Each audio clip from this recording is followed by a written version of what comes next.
एक प्रसिद्ध अभिनेत्री जी 22 कंपन्यांची मालकीण आहे. तिने 2 घटस्फोट आणि 2 मुलीच्या वडिलांबरोबर लग्न केलं आहे. नेमकं कोण आहे ही अभिनेत्री, चला जाणून घेऊया.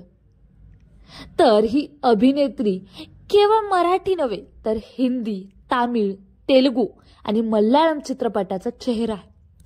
शिवाय ती टीव्ही इंडस्ट्रीतील सर्वाधिक मानधन घेणारी अभिनेत्री म्हणून देखील ओळखली जाते. आणि ती अभिनेत्री आहे नेहा पेंडसे.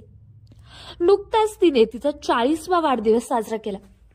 नेहाचं खरं नाव आहे Shubhangi. Neha Bigg Boss season 12ची स्पर्धकी राहिली आहे.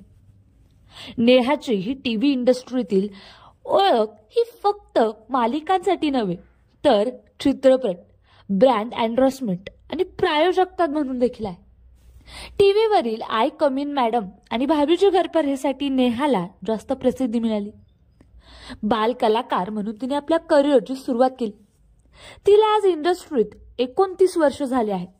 मात्र तिचा हा प्रवास सोपा नव्हता. तिच्या नातेवाईकांनी तिला तिच्या क्षेत्रावरून खूप नकारात्मक प्रतिक्रिया दिल्या. एवढंच नाही तर अनेक वेळा तिला कास्टिंग काउचचा देखील सामना करावा लागला. नेहा पेंडसेने 1995 मध्ये एकता कपूरच्या टीव्ही शो कॅप्टन हाऊस मधून बाल कलाकार म्हणून करिअरची सुरुवात केली. त्यावेळी ती फक्त 10 वर्षाची होती. यानंतर नेहाने हसरते आणि पडोसनसारखे टीव्ही शो सुद्धा केले. 1999 मध्ये या चित्रपटाद्वारे बॉलिवूडमध्ये पदार्पण करून साऊथमध्ये देखील तिने स्वतःचं नाव कमवलं.